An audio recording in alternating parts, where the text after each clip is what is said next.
Civil asset forfeiture is theft. And despite the fact that there is a growing number of states that are limiting or even ending this practice, there is a massive federal loophole that has to be closed, or the practice actually will never, ever, ever end. It's a program called equitable sharing, and it not only allows state and local law enforcement to bypass, to do an end run around any state level restrictions on civil asset forfeiture, it actually actively encourages them to do so. So in this episode, I'm going to explain what that is all about and what states can do to bring it to an end. But first of all, welcome and thank you for joining me here on the Path to Liberty. My name is Michael Bolden with the 10th Amendment Center, and this is the show for Wednesday, January 15th, 2025. Let's kick it off here from Mike Meharry. Just a quick overview of civil asset forfeiture. He writes that this is a process that allows governments to seize cash or property they claim is connected to criminal activity or they claim represents the proceeds of a crime. There is no criminal conviction in civil asset forfeiture generally. As the Institute for Justice points out, unlike criminal forfeiture, property owners do not have to be convicted of a crime or even charged with one to permanently lose their cash, cars, businesses, or even their homes. I'm a pretty creative thinker, and I don't think it takes a lot of creativity to come up with ways that government could abuse this, and they certainly do in massive ways. We'll get to a little of that in just a bit. Here again from Institute for Justice. This is not just a civil process, they write. It's an in rem proceeding, meaning it's a lawsuit against the property, not the person. TLDR. The short version is really, they're in essence charging property with criminal activity. Hence, we get odd case names like Richardson versus $20,000 and $20,771 U.S. currency. And things like that are not rare. This is actually part of a widespread system that actively flips due process on its head on a federal, state, and local level. Now let's talk about this federal loophole, this program called equitable sharing that keeps this program alive even if states tell their law enforcement agencies you can't do this under state law. And the federal equitable sharing program, Mike writes, is a U.S. Department of Justice DOJ initiative that allows state, local, tribal, and federal law enforcement agencies to collaborate in seizing and forfeiting assets. The process, he writes, runs through federal courts and follows federal law. Participating state and local law enforcement agencies get to keep up to 80% of the proceeds, regardless of any restrictions imposed by their state laws. And just a quick piece of background history, the federal equitable sharing program started in 1984. What an appropriate year for such a dystopian program from the federal government. It was sponsored originally by Senator Strom Thurmond. The first co-sponsor who jumped in on that was a senator from Delaware, Joe Biden, and it was signed as law by Ronald Reagan as president. This is a bipartisan attack on your liberty for decades. Now, in fiscal 2023 alone, the Department of Justice distributed over $470 million in equitable sharing money. And since the program's creation in 1984, again, dystopian, billions and billions of dollars have been taken from people, all without criminal conviction. Maybe there are a few in there. And then funneled to local and state government agencies, generally law enforcement, but not exclusive to law enforcement. Now, there are two ways that state and local agencies can tap into this federal ripoff program, equitable sharing funds. One is called adoption, and the other one is through federal state joint task forces. There are hundreds of those around the country. And Mike writes that under the adoption process, state or local police conduct an investigation independently and then turn the case over to a federal agency for prosecution. Even though, he writes, the federal government wasn't even involved in the initial investigation, they adopt the case and then prosecute it under federal law. If the forfeiture is successful, again, it's a civil case, they're charging a Chevy Silverado or a bar of gold or something like that. The federal government then cashes out, then they hand out up to 80% of the take to state and local law enforcement agencies that started the investigation. So the short version is, let's say your state says there is no civil asset forfeiture. You can only take their property if you can prove that it was the proceeds of criminal activity. Now, I'm just setting aside the fact that most criminal law on the book shouldn't exist anyways, and in that situation, even under criminal conviction, a lot of it is total injustice. Let's set that aside for right now. But the state says you can't do this in my hypothetical here unless you have a criminal conviction. So a cop is rifling through someone's car. They find a big wad of cash.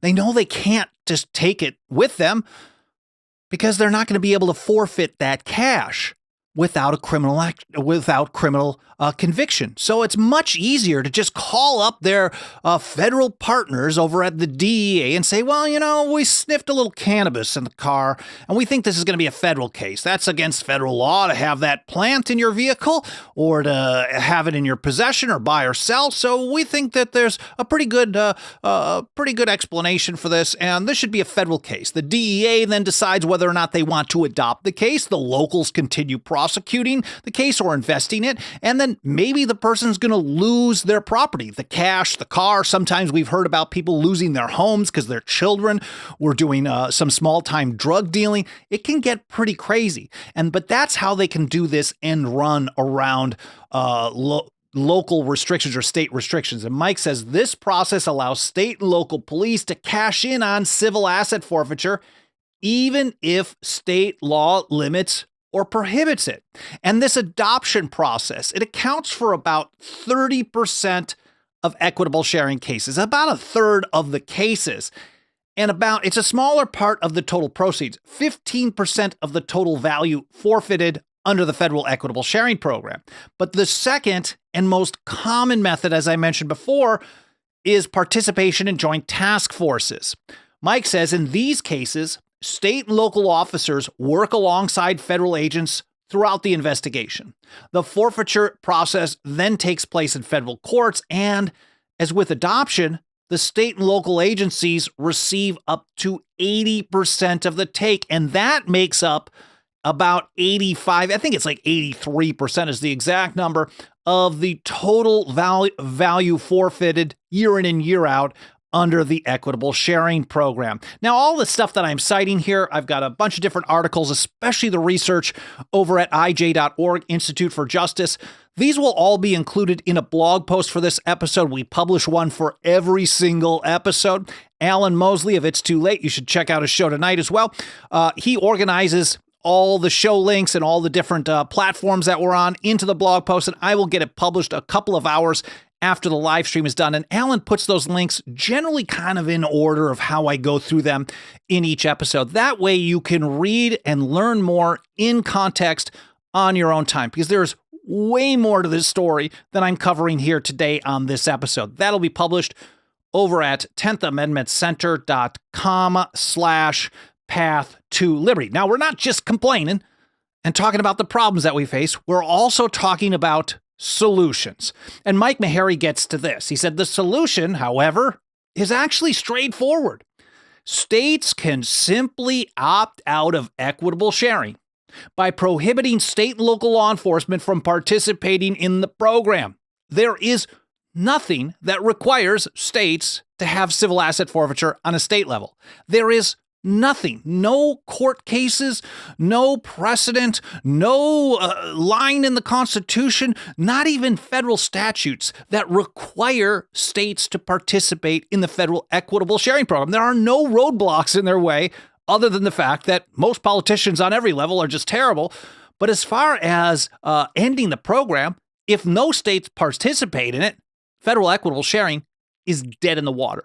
But Mike says to be fully effective, any prohibition on participating in the program must include language to cover both adoption and federal task forces. And we've actually worked to get better and better on this. If you followed our work for a long time, years ago, we only understood the adoption part of this. And at best, we were getting like 15% of the total value if we got a win.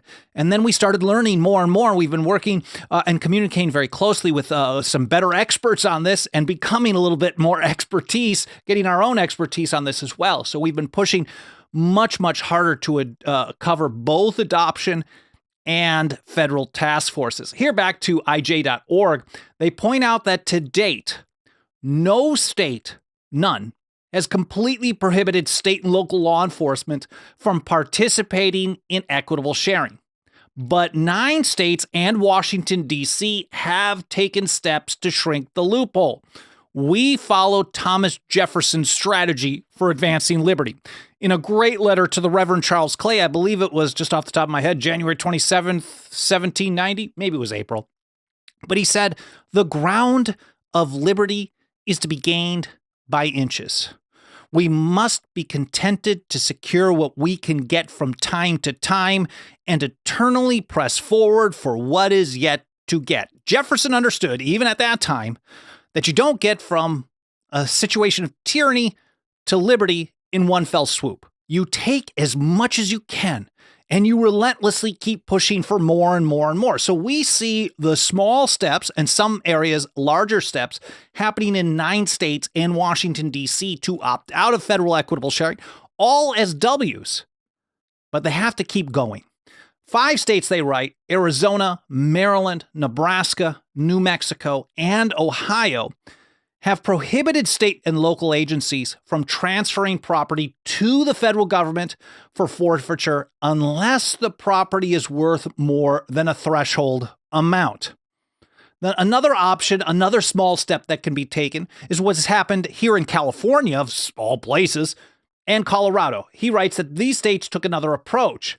They allow participation in federal adoptions, but limit the share of proceeds law enforcement can keep. And while he writes this approach doesn't end participation in the program, it at least removes what we can call a policing for profit motive. Going further, another step that can be taken is ban adoption with language that prohibits state and local law enforcement from even passing cases over to the federal government. That's really a very, very good step when it comes to adoption.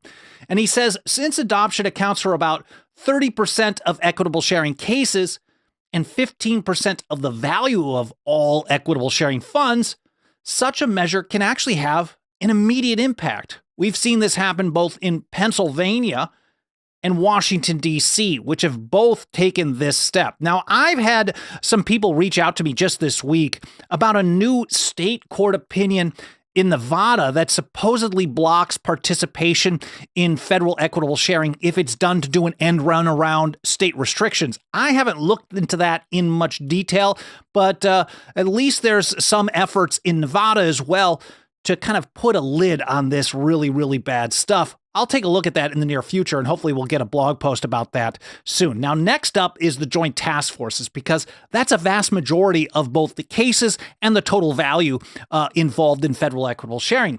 And Mike says the next step is a blanket prohibition on law enforcement agencies working with federal task forces from participating in equitable sharing. I mean, that would be the ultimate. We know that there is a massive pushback, even if you try to cut back 1% of their participation. So we, again, will take that Jeffersonian approach. Our goal is always to push for 100%. We take 10 this year, another 5 the next year, 30 the next year, and we keep going like that. That's our strategy, and it has been very effective in some ways as well.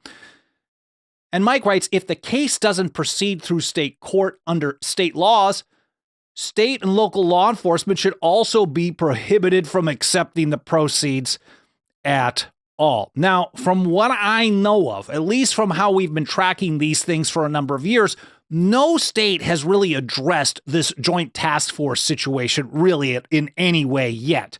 But we are tracking bills in Colorado and New York State and elsewhere that would take steps in that direction this year if passed. And whether they pass or not this year, and whether you're watching this in 5 years or not, the issue is still the same. And I think we have some pretty good strategic examples of what can be done. First of all, here from New York, Assembly Bill 1437. Under that piece of legislation, if it passes, forfeiture proceedings for property seized by joint task forces would have to be prosecuted in state courts unless the seizure includes currency over 20 grand. Now you might be thinking, why that threshold? Well, it's a way of getting something on the board, getting some points on the board, and setting a foundation that you can build upon. I think there should be no limit. Basically, they shouldn't be participating in all. Of course, that's the end goal. But this was a strategy that's being taken in New York. State and local law enforcement agencies would be prohibited, Mike writes, from receiving equitable sharing funds if the federal government requires federal prosecution in cases involving less than $20,000 in currency. Now, we also might think for these proceedings, $20,000 is not a big amount. So they're probably not even going after that many. But to be honest with you, the research shows something far different. They really don't use this. I mean, they certainly do use this tool against big criminal kingpins. But the vast majority of the time, it's small amounts. And we'll get to that in just a moment. Here from Colorado, there's a bill, House Bill 1067 this year, would further, Colorado's already taken a step, as I mentioned a few minutes ago, but this legislation would further restrict Colorado law enforcement agencies from participating in the federal program. Under the proposed law, police and prosecutors could only, see, right now, they're just limited on what they can receive, but they can transfer whatever. In this legislation, it would take another small step and say, well, you can only transfer in a far more limited number, and then you still can't receive in that same situation as well. Hopefully this will explain. Under the proposed law, police and prosecutors could only transfer cases to the feds through adoption or joint task forces if the seizure includes currency in excess of $50,000. It would also ban the receipt of any equitable sharing funds from the federal government if the threshold isn't met. Now, the important question is, well, is $20K, $50K? Some states use $100,000 as their threshold for these types of things. Well, is much happening with that? And Mike writes that it's difficult to say exactly how many cases would be eligible for transfer with a $50,000 cash threshold. And here's one of the reasons, because so much of this is done in secrecy, under a veil or a shroud of secrecy. And only 21 states actively report forfeiture data. So we're really kind of going into this a little bit blind here, but we do have some analysis from the Institute for Justice in those 21 states, and they point out that the vast majority of cases fall below that amount. The median currency forfeiture averages just $1,276 across the 21 states with available data. So $1,276 is the median. So we're talking about a huge majority of these forfeiture efforts or actions are for smaller amounts. $1,200 is a lot to me, to be honest with you. I don't just have that thrown around all the time. So if someone's going to rip me off, some government agent is going to rip me off, that's going to cause a lot of hurt. Minnesota, Mike writes, has the most transparent reporting. And we're getting this all through Institute for Justice. According to an IJ lawyer, only seven of the 3,873 cases, that's a lot, reported in 2023 included proceeds above $50,000. Man, I gotta do the math. I went to government-run school, so my division is terrible. 7 divided by 38, 73. 0.0018.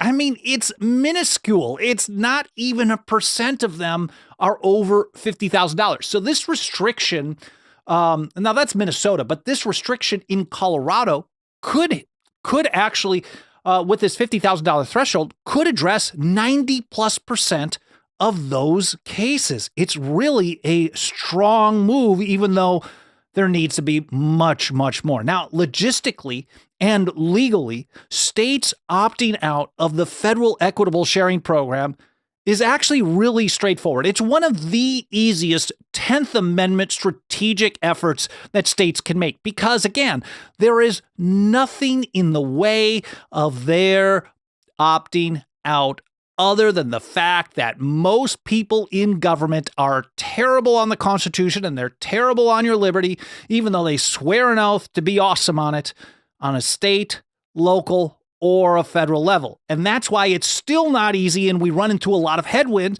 because they're just bad. And government people really just like robbing people. I guess it's what it gets down to. And that's how Lysander Spooner put it in No Treason Number 6. He said, the fact is, that the government, like a highwayman, says to a man, your money or your life. Now, he was talking about taxes there, but this is also your money or your life. What would happen if you say, no, you can't have this? You're going to run into some problems. Spooner continued, the government does not indeed waylay a man in a lonely place, spring upon him from the roadside, and holding a pistol to his head, in most situations they don't, proceed to rifle his pockets, although they do that from time to time. But, Spooner said, the robbery is nonetheless a robbery on that account, and it is far more dastardly and shameful. But ultimately, as John Hancock told us in February of 1788, the powers reserved by the people render them secure. And one of the powers of the people of the several states is to choose to not have a civil asset forfeiture program under their own state law. And it is also the power to choose not to participate in the federal equitable sharing program. The powers reserved by the people render them secure. They just have to use them. And nothing helps us reach and teach more and more people about these essential principles and these important strategies to opt out and nullify various federal programs, whether it's civil asset forfeiture and equitable sharing or many other things. Nothing helps us do this work more than the financial faith and support of our members. If you got a couple of bucks of that dirty government fiat before government steals it through inflation or taxation or civil asset forfeiture, please consider throwing it our way over at 10thamendmentcenter.com/members. Our membership program starts out at just $2 a month. We also have annual, 5-year, and lifetime options. I'd be very grateful for any consideration you can give to joining us as a member today. And while I'm here, just a very quick but huge thank you to just a handful of people who have joined us as members recently. There's Lauren in Idaho, Dawood in Missouri, Dahl in Tennessee, Ashley in Florida, and Craig in Washington State. Thank you so much for, again, putting your financial faith behind our work. You can join them over at 10thamendmentcenter.com/members or make a one-time gift over at 10thamendmentcenter.com/donate. I'd also be grateful for other things that you could do that are free and easy peasy that help us spread the word, like triggering the algorithms, all these various platforms. The more watch time you get on like a YouTube video, the mainstream video platforms, plus comments and likes and subscribe, all that stuff, especially the watch time on YouTube. The more that you do that, the more that the algorithm is going to think, well, we got to show this to more people. And I've been very grateful for all the help that we've been getting from people watching and sharing and commenting and subscribing and all that stuff, plus the reviews on Apple Podcasts and all the other podcast platforms. Again, I'm going to stop rambling on that. I really hope you enjoyed this episode. I hope it made you think. I hope you learned something that's more important than anything. And I look forward to seeing you next time here on the path to liberty.